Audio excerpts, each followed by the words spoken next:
There's so many terms in the mental health landscape. There's so many feelings that we have. Like, what are the good feelings? What are the bad feelings? Or are feelings, are they even good or bad? What's going on? Or what about this? What about people that don't even know how to understand or identify their feelings? Oh, we got stuff to talk about today. Let's get to doing that.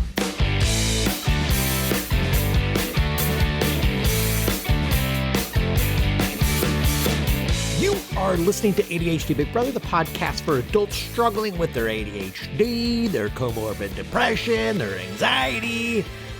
Oh, it's just a hoot. I'm your host and your ADHD Big Brother, Russ Jones. I've got ADHD too. I've got depression as well. It's crap-tastic. So let's learn some stuff. Let's laugh at some stuff. Let's make some commitments to do some stuff. And ladies and gentlemen, here's some stuff. Welcome to the podcast, you guys. Welcome. Glad you're here. Today, we're talking to Shelby Nolan from a Divergent Lens Counseling. So let's get this business and mental health stuff out of the way so we can get right to the good stuff, the convo. I don't really feel like talking about the businessy start of it, so let's just say this. The ADHD Big Bro biz is doing great right now. Thank you very much. One-on-one spots are full, and the community, it's wide open. Get on in there while the price is good. Probably the most affordable way to actually get your shit together when your ADHD has you stuck. So links are always in the show notes. You can always explore. All right. Mental health report.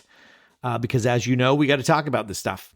We got to normalize this nonsense, this skull spaghetti of ours. Sometimes it's good. Sometimes it sucks. And sometimes it's just weird. It's just odd. So let's just be cool talking about it. And I'm going to start talking about it starting now. My mental health is great right now. It's awesome. Thank you. My kids are healthy. My girlfriend's back from her vacation. I'm struggling in terms of motivation to do things like exercise and meditation. But I'm a productivity coach for ADHDers. I'm good at figuring out how to move my needle forward, and I know what I'm not good at. And so I create scaffolding to ensure that I do the things that I would like to do. And so I lean heavily on the challenges inside the ADHD Big Brother community for that. So I am trucking along. Cruising. Mental health is good. So let's high five that.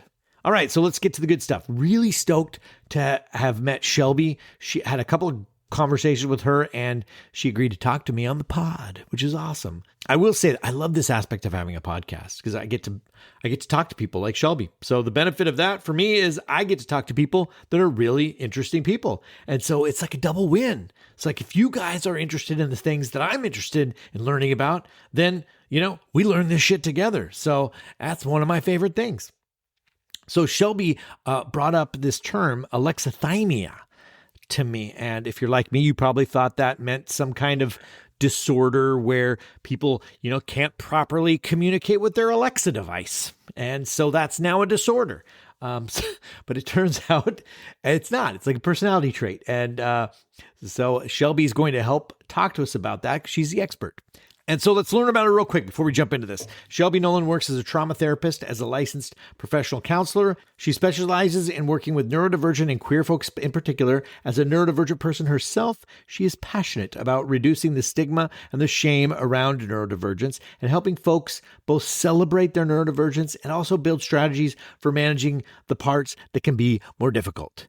She has her own practice, a Divergent Lens Counseling in Colorado, where she also works hard to build community with other mental health care providers and others who are in the helping fields. She's been slowly working on writing more about neurodivergence and therapy, so you can feel free to check out her website, see how that's going. It's a divergentlenscounseling.com.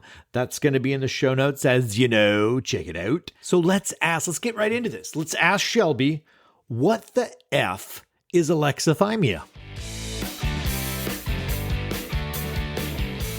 Alexithymia is really just a significant, not just like a little bit, but a significant difficulty in identifying emotions in ourselves and others, as well as a difficulty distinguishing between emotions and other physical sensations, like am I hungry or am I angry? Like that kind of thing. So it might affect, and largely in being a mental health therapist, talk about it with the person, like within themselves, but it also might affect our relationships and how are we identifying emotions in others. If we have a hard time identifying in either place, it's going to affect our relationships if we don't understand that our partner's annoyed with us or that our friend, has hurt feelings. it's going to affect those relationships too. Yeah. Wow. So there's a way to discern. I know people just use the word hangry. How do you, like we're gonna lump it all into one. How Mhm. is there a way to discern between hungry and angry? Because I Eh, maybe I have it because I'm like, yeah, that's a tough one. I that get one's a an tough one. That yeah. that was a good and bad example for that. A lot of people experience that, but yeah, there is a specific crankiness that comes with hunger. But it's more like the awareness, even and then, of knowing that this crankiness is associated with hunger rather than I'm actually mad at the world and want to kick Yeah. boxes and like punch holes in the wall. Like, do I know that I'm angry? Do I know that I'm hangry? Or do I know that I'm hungry? Like, do I have any kind of way to discern that within my like bodily cues? Gosh, yeah. I find that to be that's really interesting to me in terms of instead of looking at the world at how the world is making me feel, and Hmm. it's like, well, what's going on inside of me Yes. that's bringing out that feeling? Yes, everything comes from the body first. Even knowing that it is bright outside comes from the body first. We are squinting our eyes, we're furrowing our brows, we have that action urge to raise a hand up or an object, piece of paper, or whatever to cover our eyes because what our body is saying is if there is brightness around you, you should protect your eyes. We need to protect them Yeah. because they're sensitive. Our emotions are just our body telling us what's going on in our environment, what's going on around us. So sadness is our body telling us, like, hey, there is pain or loss around you. It might be ours, it might be someone else's in the case of like empathetic emotions, but Yeah. there is some kind of pain or loss in our like area, in our environment. Worry is an emotion that tells you that something is important to you. If worrying, like, oh no, Yep. my cat threw up, and my kid had a big test today at school. Am I going to get the job interview? Yeah, like you're worried because it's something that matters to you. It's something that's important for whatever reason, because of those relationships or because of necessity. You're worried about it. Anxiety likes to be a real good friend to worry and likes to hop in there and offer you a bunch of energy and adrenaline to manage that worry because anxiety is the emotion that says, like, hey, there's a potential negative outcome here. Here is Yeah. some energy to go do something with that. Just unfortunately, sometimes there's nothing to do. So we just get all this like jittery energy Yeah. and It's like nowhere to I'm put going to it. freak out. That's the gift I was given. Yep. So you Yep. now need to freak out. Yep. Yep. That's something's important to you here. Fret. Fret. Good luck with your fretting. Yep. Anger wears a lot of hats. Anger is one that is like a signal from our body that we are experiencing unfairness or injustice or boundaries have been crossed. It's a very self-loving, self-protective emotion. That's why anger is most therapists, I would presume, one of our favorite emotions because especially in trauma work, anger is the part that says like, hey, this is not okay and I didn't deserve this even if the person's words and more conscious beliefs are, I'm terrible and I deserve bad things that happen to me. Anger is the part that says, nuh-uh, that is not true. This is some BS. Um, so yeah, every emotion has a function. And that's often what I've been doing with alexithymia, because often when we learn about emotions in therapy, we learn from a more somatic place really focusing on the body. Where do you feel tension or tightness or heat or pressure or like wiggly feelings, like being able to name that. But a lot of folks with alexithymia like really, really, really struggle with identifying those like somatic cues or what we might call interoception, like knowing what's going on the inside of your body.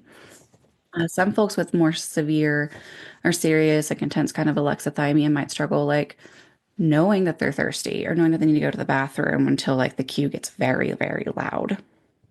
Um, and alexithymia might present in a more trait way or more personality way.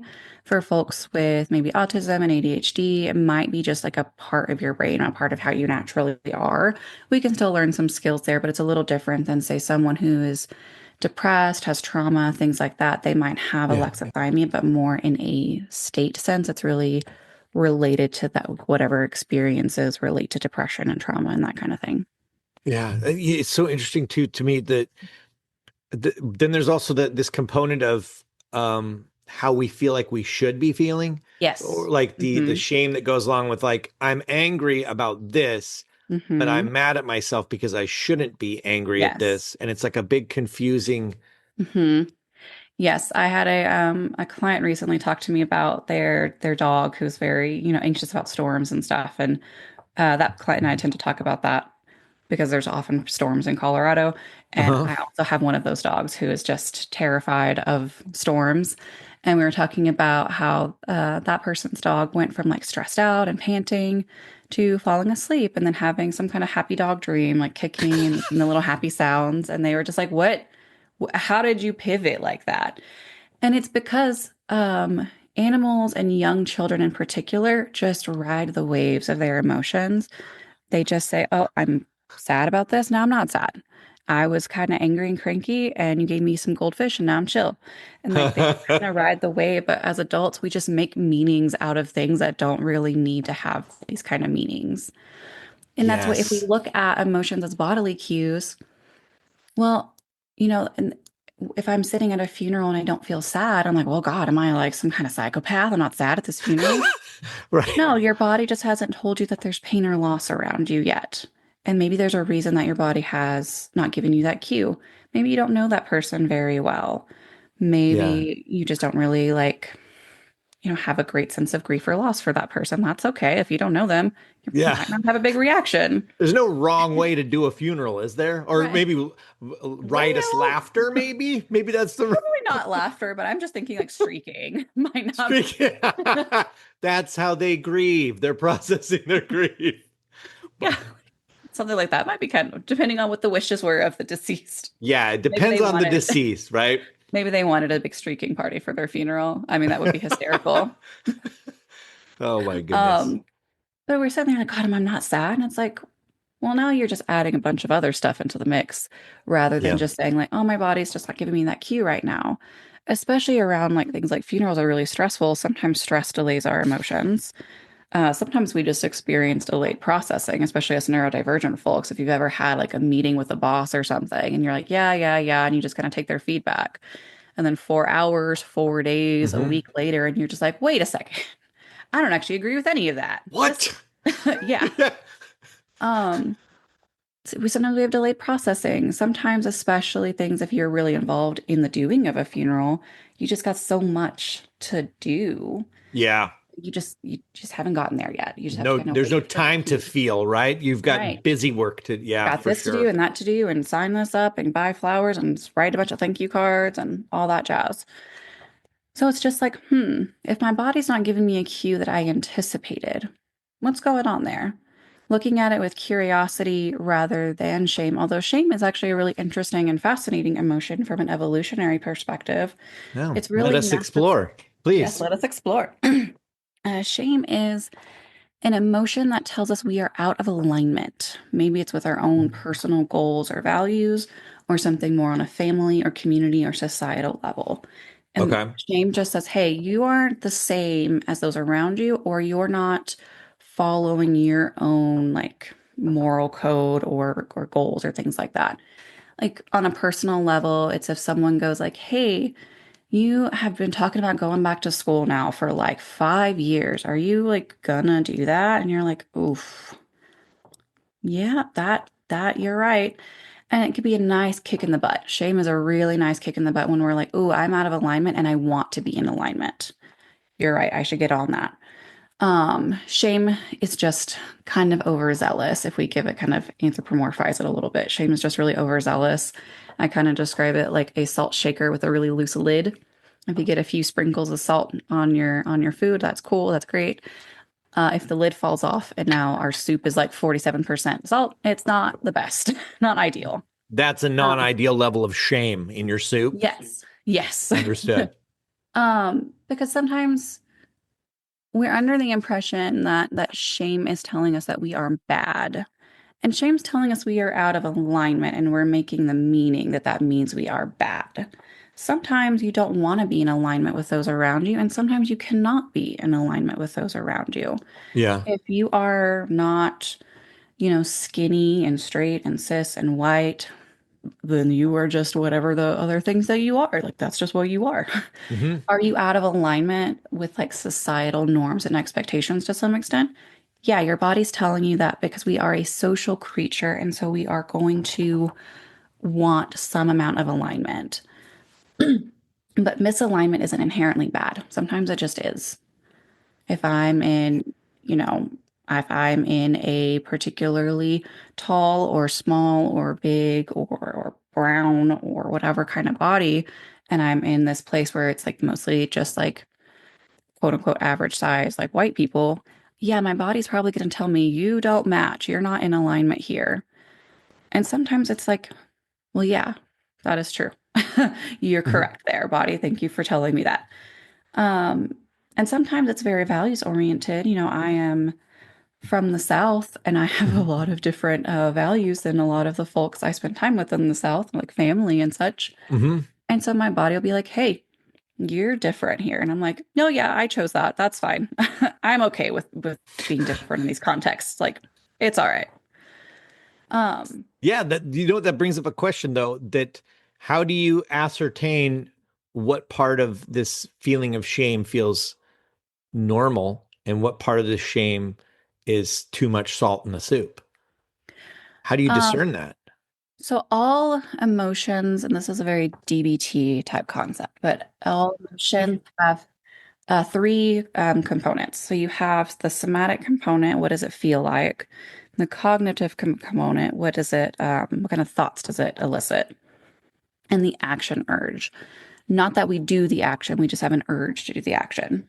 Like, for example, for anger, an action urge might be to punch a hole in the wall or like flip someone off. You don't have to do that, but you do have the urge to do that sometimes. For shame, looking at that action urge, is the action urge motivation related? Like, oh, that was a nice kick in the ass. I really should get on that. I really should, get more in alignment with that. Or is it to hide? Too much shame typically results in the action urge of hiding. I want to Yeah. avoid, I want to hide in my bed. I don't want to be around none of this.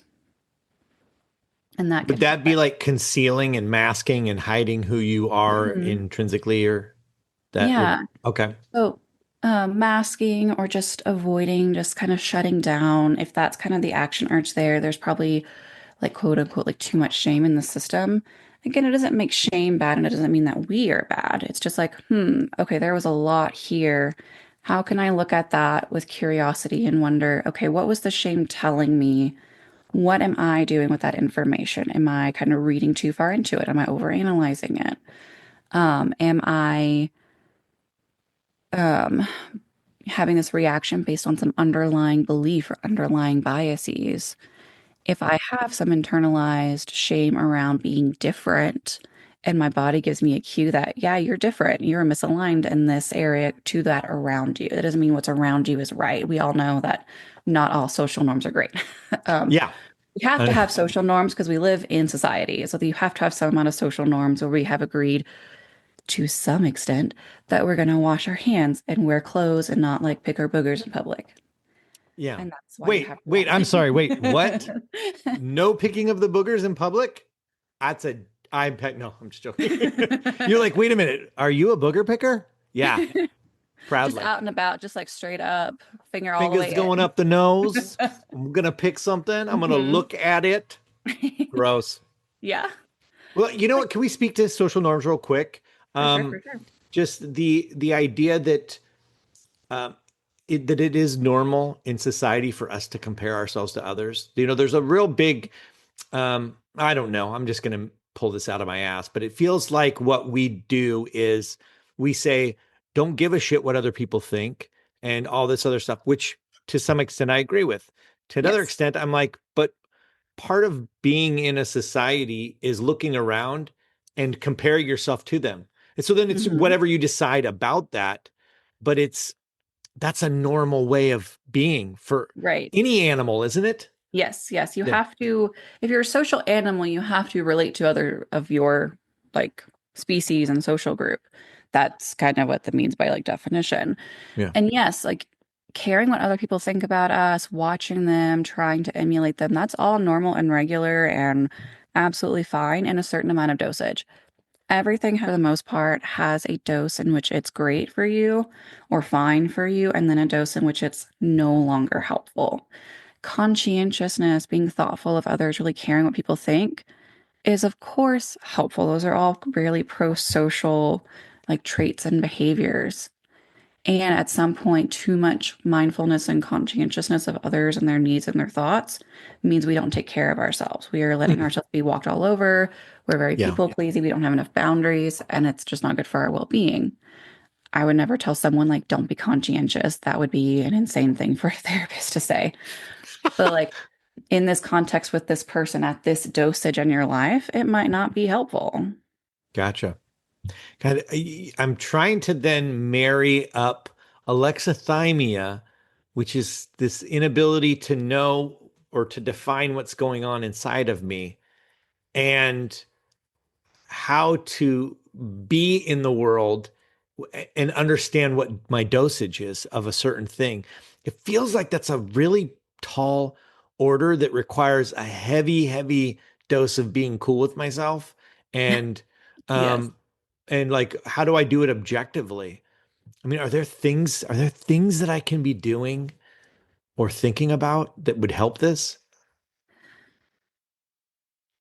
A lot of it, and a lot of what I work on, being that I'm a trauma therapist and an EMDR therapist, is around identifying our negative beliefs and addressing them, because that is going to be a real big bias in the system as far as how we are interpreting our emotions and our experience Yeah. of emotions, all those meanings that we're stacking on, like, why am I not sad at the funeral? Or, you know, why am I like, I recognize that my feelings are hurt because of some kind of trauma experience, and this person wasn't trying to hurt my feelings, but my feelings are hurt, and I'm kind of upset with them, but I know I shouldn't be, and just round and around and Yeah. around and around. And everything goes back to just slowing down and curiosity and looking at those functions of the emotions from a more cognitive or um, like a thinky place. Yeah. Why do I experience, or what, if I'm experience, some kind of hurt, hurt is an emotion that tells us that some kind of harm was caused by someone else. Now, we might recognize that person didn't intend to cause us that like experience. Um, and we might recognize that there is maybe some trauma relation. I'm like really sensitive to this thing and it hurts my feelings more than I might want or expect to be quote unquote normal. But it's just slowing down and going, hey, this is my body telling me something. What can I do with that information? Maybe I don't do anything. Or maybe I go, hey, my feelings are hurt. I know it's more of a me thing, but can I just get a hug out of it? Like, can we just like have a little moment of repair, even though I know you didn't mean this? Hmm. And it's just using that, especially with alexithymia, a lot of that information has been helpful for clients as far as they've told me, of thinking about emotions from this really evolutionary perspective, because it helps them understand or like um, like, I don't know how I'm trying to say it, but like Hmm. kind of backtrack through their experience and go, wait, huh, the thing that I am experiencing is this. What did we talk about my body telling me if I'm experiencing this, or what I might experience in this kind of context? Hmm. Oh, if someone, and that has helped them in relationships too, because it's like, I don't have to relate to the specific context that you are going through to be able to identify patterns and go, oh, okay, so really broadly speaking, like your boss was talking over you. You weren't getting a word in edgewise, and that might be frustrating because you weren't having the experience you wanted to have. Oh, okay. If you weren't, I've experienced a time where I was having like an experience I didn't want to have. Oh, okay. That is frustration. I can totally relate to that. Wow, that really must have sucked. That really must have been really frustrating to you to experience that with your boss. And that helps them like figure it out for themselves and also relate to people differently rather than going, well, I don't know what to do about your boss talking over you. I don't know what that means. Right. I I I'm going to make a guess here, but I think that the order of the day for this is some kind of, I don't, journaling or meditation on something that's maybe bigger than a subtle emotion, like to start with the loudest, Mhm. and to try to really look at that objectively. Hmm. Um, God, that to me seems like I think of like my biggest emotional like RSD type moments where I feel totally butthurt or totally like overreaction, like you hate my guts kind of a feeling. Hmm. Those would be the feelings to really address first, Yeah. because those are going to be so. I think visceral is the right word. Like they're going to be Yeah. so feelings heavy. I'm going to feel a tightness in my chest. I'm going to feel uh, discombobulated mentally, or Hmm. I'll be able to define that more so than like somebody I don't know that's a pro would be like the subtle Hmm. nuance of a twinge of an emotion or Yeah. something. Um, there's a few ways so you could practice it. One is like just pulling up a feelings wheel, like feelingswheel.com. They have one for free. They actually have it in two different colors now. That's new. Oh, cool. Um, and you can look at the feelings themselves and go, okay, what does that feel like? What kind of thoughts might be associated with it? Um, how might I behave or want to behave when I'm experiencing that? And what is the purpose, especially what is the purpose of that emotion? That's just building kind of emotional literacy of learning the words and the nuances just from a like a cognitive, a learning and informational kind of sense. Okay, one of them on here is like melancholy. Like, what might be the function of melancholy? Yeah, Or what please might tell me. melancholy is going to be like a deep, pervasive sadness that's probably going to be Yeah. more long-lived. Yeah, I'm in the chair with you right now, Shelby. What's the answer to melancholy? That's my bedfellow. Hmm. What do we do with melancholy? Melancholy is a specific like flavor of sad, sad being around pain or loss. Hmm. And so it's like, what makes this sad so long-lived and what makes it feel so deep? Is there a deep sense of pain, a deep sense of loss, a deep sense of longing that Oh has man, been really kind of pervasive? I don't want to Um, get choked up here with you, so I'm going to try to keep it surface level because mhm. this is my deal. Like that's I say my deal. That's my whole shtick, man. I'm just I'm just a melancholy, sad sad boy. guy with ADHD. No, but the were you the one that was talking to me about the difference between emotion and mood state? Yes. Yeah, you called me out on that last time we talked, I think. Mhm. Yeah, we might want to get into that real quick if you have time, For because sure. I think the last time we talked, just for everybody, that I was shooting the shit with Shelby offline. We just gotten to know each other. But the uh I go, what do I do about this feeling of depression or something? And you're talking about how that's not an emotion, that's a mood state. Can you Yeah. describe and define? Yes, so a emotion tends to be rather fleeting. You might have recurring experiences of that emotion. Like every time you think about that really cool band t-shirt you had in the 80s or 90s that had disappeared from your home at some point, maybe by a spouse or something, because it was, ratty and holy.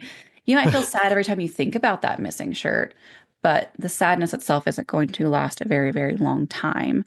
You just might experience the same emotion multiple times about the same thing. Hmm. Um, a mood state, however, is, as it kind of implies, like the state of your mood. It is how you are going to be, so to speak, for a decent amount of time. It's generally going to be probably days to weeks, if not longer. Yeah. Whereas if you really think about it, if you really get in touch with it, even if there's kind of something going on, like a work stressor, like someone's just pissing you off, you can feel not like frustrated or not angry. If you watch a funny show, you'll be laughing at it. You'll like find joy with something. You'll find interest somewhere else. You'll find like Mm, curiosity. You'll worry. A lot of other emotions will come up yeah. and that will kind of interrupt or just kind of exist alongside that recurring feeling of anger toward a coworker or boss or whatever.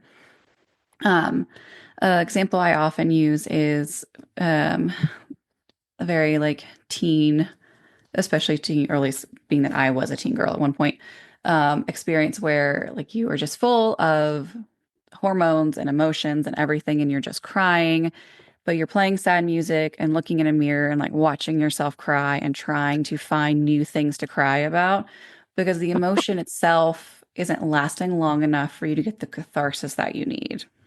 Oh, it's an effort to get a Mhm. catharsis. Oh, Yes. wow. That's so interesting. hmm But a mood state would be more like depression, um, mania is a mood state, or hypomania can be is a mood state.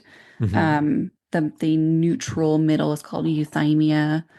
That's the baseline of people, so to speak, in Most general. people are that. That's the ideal. As Is far as that's kind of on and this is a totally different kind of topic, but like a bipolar spectrum, you ah got depression, mood state too low, mania, mood state too high, and euthymia is that middle ground where we still experience emotions. And this is important to know for like emotion regulation too. You still experience emotions. You're not full, calm, full, like, I'm just vibing and the world is chill. Like that, it might be a experience of emotion regulation or euthymia, but it's not the only one. You can still experience frustration and sadness because all yeah. emotions can exist within the mood states. Man, so if we're trying to become like a dog that freaks the fuck out on 4th of July and then's like, okay, hmm it's over. Good night. hmm What is the, what, hmm what is the ongoing effort for a person with a mood state of melancholy? I would say curiosity for the most part is just curiosity and letting it be. That's some amount of what we would call radical acceptance. It does not mean that we like it or we condone it, but it just is. What if I'm just like this right now? What if that just is? What if I don't Yeah. have to push and prod myself and want myself to be different? What if I can just be like, yeah, I'm just really down right now and like I don't love it and it just is. Can I just kind of look at it, treat myself gently, do things that might, as we often talk about, what would you tell a friend? If a friend was Yeah. feeling sad, you Yeah. wouldn't necessarily, you might be like, oh, just buck up and cheer up, but generally telling someone to like switch their emotional state has worked minimal times, if ever. Uh, 0.001% of the right, time. like calm down. Well, now I want to stab. So like Yeah. it's not Now I'm working. going to punch you in the face. Yeah. Look at that. You should just be happy. Okay, well, You have so much to be happy about. Oh, I hmm love that one. and that's a great conversation for another time. There is something to be said, and not a toxic positivity kind of way, but there is something to be said about our brains are good at what we teach them to be good at. And if we teach our Ooh. brain to look at the negativity, that's what our brain will get better and better and better at seeing. And so sometimes there is a really just a valid intervention there of saying, like, hey, maybe a gratitude journal, or maybe, as I tend to say, like an appreciation journal. What are things in your life that you can appreciate? Because it helps your brain get better at seeing that too. And if we can see the negative and the positive and the neutral, that's a much more holistic view of your life and your experience than just swinging too far to one or the other. Yeah, man. Side like some people started doing that in our community. In our online community, Mhm. we do these daily accountability posts and they've the attitude of gratitude, people are putting that in there. And Mhm. I go in and out of those. I think maybe Mhm. I should just kind of keep myself in. Yeah. Sometimes I get a chip on my shoulder for false uh but like just pretending, saying I love myself or something like that, which that's an Mhm. affirmation type stuff is different, I think, than what could you be really appreciative about? What could you have gratitude for? And Mhm. I think, me thinking about it for myself now, that's a good exercise to have that doesn't include some false narrative about Yeah. myself, right? Yeah, absolutely. Because like, and that can be hard for some neurodivergent folks. I mean, a lot of people struggle with affirmation, but being Yeah. that I'm a neurodivergent therapist who works with neurodivergent clients, that's my lens. And it can be kind of hard for us. I know I, in my own like therapy experience as a client, just had a horrible time with affirmations, and I threw a Yeah. gas tantrum about it. Just had a big old shit fit. Did not like. And in part, it's because it doesn't feel genuine, and I had a really hard time with that, like sense of not being genuine. There's a lot of other stuff in there, of course, but like that feeling of not being genuine just really bugged me, and it just felt like, oh, I'm just gonna look in the mirror and be like, oh, Yeah, you're a I cool love you. person, You're cool. the That's so funny. What do you think about I said this a long time ago on the early on when I really had a chip on my shoulder about affirmations. And I'm such a productivity coach for ADHD. So it's like, I'm like, what about task formations? Like, what's a thing that somebody that loves themselves would do? And then you don't Hmm. have to say it, just do that thing and be like, look, brain, you asshole. Here's proof that I love myself without Yeah. having to say it, right? Yeah, love can be very behavioral. I mean, it is, and as people who are in, relationships can tell you, we could tell you, like love is very behavioral sometimes. Yeah. It's a not only a sensation, it is a behavior. And I like that. And I have told people sometimes, like, it's kind of like action tends to precede motivation. You have to do the thing to develop motivation for the thing. In Yeah. that same way, if you treat yourself kindly, with care, with curiosity, with love, with affection, you just do it. You don't have to feel it first. You Yeah. can absolutely do the things and see if that even in and of itself creates some of that sense of affection. Yeah, that kind of that hit me in the heart there when you were talking because I was like, oh, you don't have to deserve to take care of yourself to take care of Mhm. yourself. You take care of yourself first. Yeah. It doesn't have to be like I earned this thing that shows me that I Yeah. care. Ooh, man, that's good. I'm a huge fan of like, let's just run a little experiment. Let's just see if you do some self-care in whatever way. I know we've talked a while back. I think the first time we chatted about my self-care categories, like the Zen versus fill the cup versus raise the baseline, like the way I kind of describe self-care. Do But it. So can you describe it? Like sure, pretend I'm hearing it for the first time. absolutely. So I describe self-care in three categories because I got real tired of hearing the word self-care in general, and then also in graduate school when I had to write an essay on it in every class, and I was like, "But what is this? What does it mean?" And self-care is care for yourself. Yes, I do understand basics of the English language. But what do you mean? Um, and I finally figured out a way to understand it for myself and then just use that to explain to clients. So we have Zen. Zen is the self-care of I want my brain off. I'm gonna scroll Hmm. on my phone. I'm gonna watch the same show I've seen a million times. I just want to check out. And that is a fair and valid form of self-care. I don't talk about it nearly as much as the other ones because most people zen a little more than is probably helpful because of our phones. Hmm. But it is valid. There is absolutely time for like, I don't want a brain right now. I don't want a brain. I don't want a people. And for some of us neurodivergent folks, like, I don't want to have facial expressions. I don't even want to laugh. I don't want to smile. I just want to like not. But I'm also um, an adult in that adult age where I can't just go to bed at 6 p.m. because then I'll wake up at like 1 a.m. and just be like ready to go for the Now day. what? Yeah. Now what do I do? Um, and then I have the middle category is the fill the cup kind of self-care, coming from the phrase you can't pour from an empty cup. And this is the self-care you often hear about online, as far as like the bubble baths or the like just it's a acute experience of self-care. It might be like getting a massage every once in a while, or oh, my friend's coming into town, so I'm going to like see if I can get off work early to go get dinner with them. Yeah. A vacation. These are great. We love them. They are very helpful and needed. But the most important kind of self-care that I am just the most naggy about with everybody is what I call raise the baseline. Because as the name implies, it keeps your baseline out of the ground. Mm. And this is consistent and cumulative forms of self-care. This is taking your meds. This is going to the gym. This is going to therapy. This is budgeting. This is making like decently nutritious, healthy meals when we can. It is cleaning and doing laundry and doing chores. It's all the stuff that consistent and cumulative um, behaviors here will help our mood more and will be more likely to shorten, say, like a depressive episode. I'm not going to make it go How away. dare you, by the way? Like, literally, the best form of self-care is all the shit I hate. Like, what is that all about, Shelby? 100% I because have to work out and eat good? yeah, This is bullshit. it is. It's not the most like sparkly thing, which is why people like to fill the cup more or they like to I check know. out. Like these are sparkly and shiny and full of dopamine. I don't want to do, paperwork and I don't want to like go to the doctor and I don't want to budget. Yeah. That sounds fun. Laundry? again, Uh-huh. the dishes all the Again. time. Yeah. God. I am also one of those folks who has like sensory stuff with food sometimes, and I'm real Oh, pissed that we can't photosynthesize.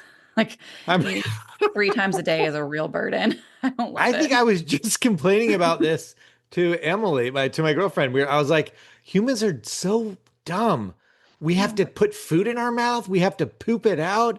We have to go All to the time. sleep for 8 hours. Every day we have to shut down. Mhm. It's so dumb and Yep. inefficient, really. It really is.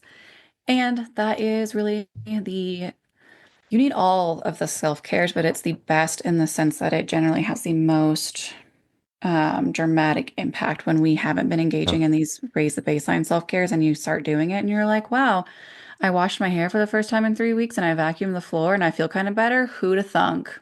That's so I crazy. am not going to attribute it to the vacuuming. God, no, it's yeah. So hmm I like to leave everybody before we end the interview. I really like to leave people with something they can do, like a Mm-hmm. challenge. Like how are we all moving our needles forward, right? And I really want a challenge because this is really going to be good for me. I think I'm gonna claim the challenge. What hmm can I do?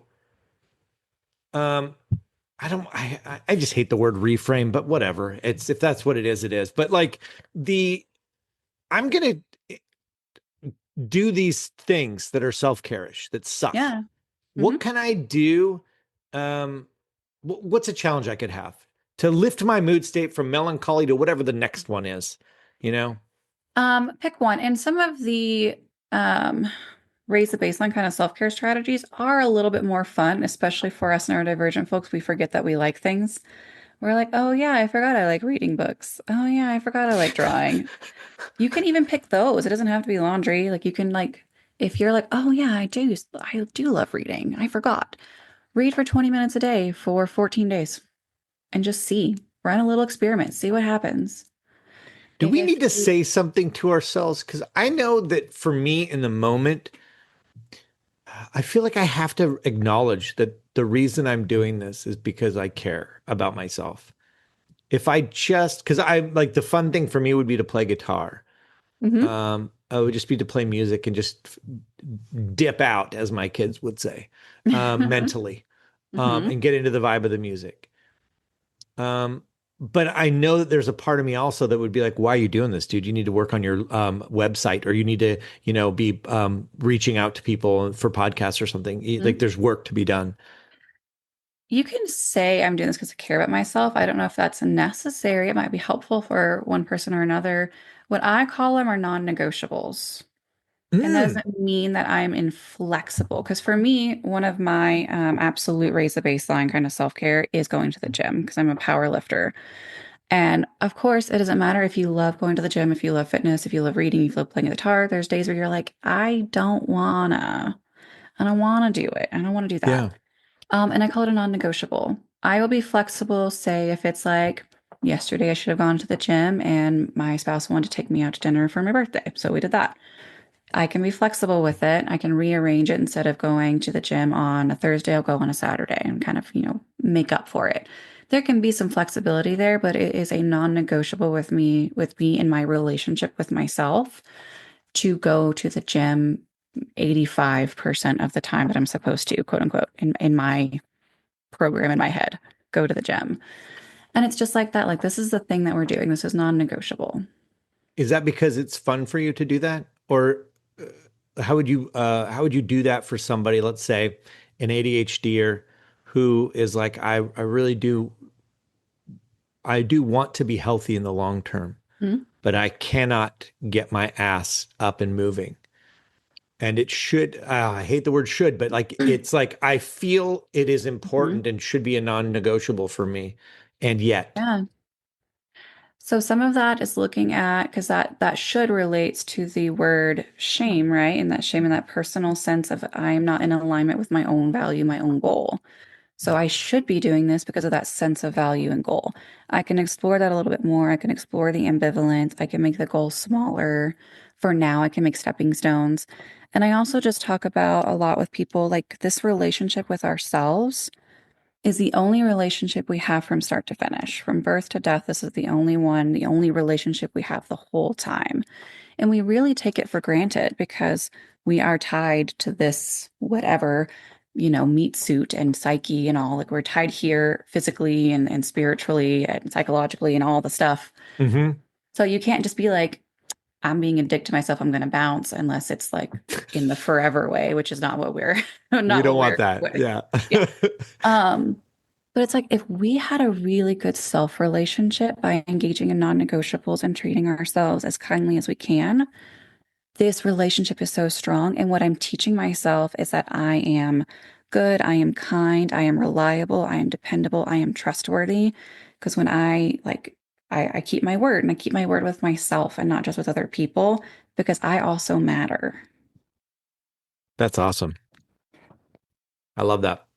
I think what I'm going to do, well, challenge to everybody. What's your Hmm. non-negotiable for the next 20 days? Um, and then spam Shelby's email and let her know what you picked. The no, I'm just joking. The don't spam my emails. My non-negotiable. Here's what I'm going to do. I'm going to make it an easy one, something that I want to do. Hmm. Um, my workout, I use the community for that because you put your accountability on the line. Because I don't know if I'll ever like exercise, but Yeah. I'm a 50-year-old. I'm like, I want to be able to go on long walks when I'm 70. Right. Um, um, I'm going to play guitar at night. I'm not going to say instead of playing Minecraft with my kid. I'm going to say Hmm. on top of. Just at the same time, just controller in one hand, like guitar Yeah, in yeah. the Oh, dude, I'm gonna other. put it to music. No, I can really like my Zen right now Hmm. is Minecraft. So I play Yeah. a game with Alistair. He's my sophomore in high school. We'll play, which is fun. I'm never gonna give that up. Yeah, for But sure. then I'm also building my own world, and I play with Emily's kid as well on Mhm. earbuds when he's at the house. Uh, so on top of that, I'm going to maybe kick off my Zen Minecrafting that I'm doing by myself, and I'm going to Yeah. incorporate music and see what Yeah, for sure. happens. And see what Cool. happens. It's just an experiment. We're just going to do it for, 2, 3 weeks and see what happens. Yeah. Do you feel any different? What do you notice about your mood, your overall sense of well-being, that sense of melancholy? Like just what do you notice? It's just an experiment. Yeah. Shit. You just now I have to journal about it too. God. The homework, Shelby. Hmm. No, thank you so much for being here. You're obviously I'm gonna have to have you back because we have other terms I think to go through. There's Yeah, for so sure. many the language that but I really appreciate you coming on the show. Can you if people are interested in learning more about you and what you're doing, can you give Hmm. us your website and all that? Sure.